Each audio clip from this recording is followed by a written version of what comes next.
Vie, retraite, immobilier, le meilleur de l'épargne en ligne depuis plus de 20 ans. Le Conseil en Plus présente Sud Radio, les incontournables de la gestion de patrimoine. Thomas Binet, Philippe David. Bonjour Thomas Binet, nous vous retrouvons tous les jeudis soirs avec votre consultante Stéphane Cohen, présidente d'Alta Profit, pour nous parler gestion de patrimoine. Aujourd'hui, vous allez nous parler d'impôt sur le revenu. Oui Philippe, parce que la période de la déclaration d'impôt bat son plein et c'est l'occasion de revenir sur deux notions essentielles qui ne sont pas toujours très claires pour le contribuable et qui ont un impact sur l'impôt à payer. Certaines mesures, pour être incitatives, sont accompagnées de déductions ou réductions d'impôts. Elles permettent dans les deux cas d'abaisser la facture fiscale, mais de façon très différentes. Stéphane Cohen, peut-on définir chacune de ces notions ?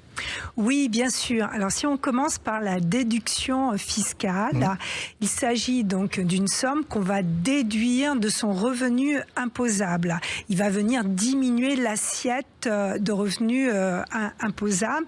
Si vous avez, par exemple, 30 000 euros de revenus, eh bien, vous avez une déduction fiscale de 3 000 euros. Votre assiette fiscale revient à 27 000 euros. C'est vraiment un impact direct sur le revenu. C'est-à-dire que la réduction d'impôt va s'appliquer directement sur l'impôt à payer ?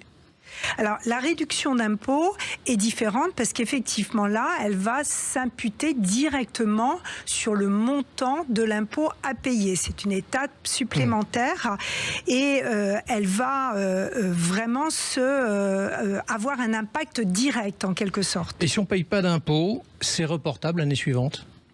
Non, pas pour la réduction d'impôt. D'accord. La réduction d'impôt, c'est par exemple un don qu'on va faire à une association d'intérêt général et c'est imputable directement sur l'impôt. Mais si on ne paye pas d'impôt, on ne pourra pas réduire cette imposition. Si l'impôt est inférieur au montant de la réduction, eh bien, on n'aura plus d'impôt à payer. C'est-à-dire que ce n'est pas la même règle que le crédit d'impôt, du coup ? Ce n'est pas la même règle que le crédit d'impôt, puisque le crédit d'impôt prévoit également de soustraire de votre impôt à payer un montant.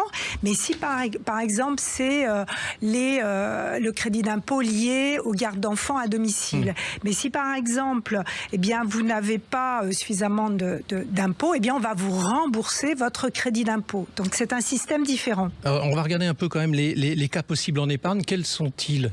Alors, si en épargne, on peut citer par exemple les cotisations que l'on va mettre sur un plan épargne retraite. Ces cotisations vont être déduites du revenu imposable l'année où elles sont placées sur le plan épargne retraite.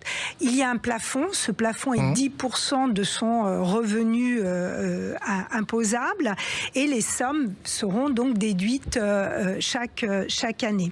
On peut également citer les fonds d'investissement de proximité ou les fonds communs de placement dans l'innovation, FCPI. Et là, c'est une réduction de l'impôt qui peut aller jusqu'à 18 ou 25% de la somme qui est investie sur ce type de placement. Et là, c'est pareil, vous avez un plafond, c'est 12 000 euros pour un célibataire, veuf ou divorcé, et 24 000 euros pour un couple. Donc ces niches fiscales sont plafonnées ? Alors, au global, elles sont plafonnées, effectivement. Il y a un plafond pour l'année 2024 qui est fixé à 10 000 euros. Mais on sait aussi qu'il y a certaines déductions fiscales qui ne rentrent pas dans ces niches, comme par exemple le plan épargne retraite. Et c'est ce qui fait sans doute son succès.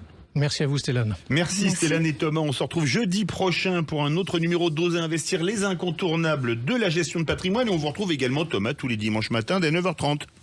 Sud Radio, les incontournables de la gestion de patrimoine.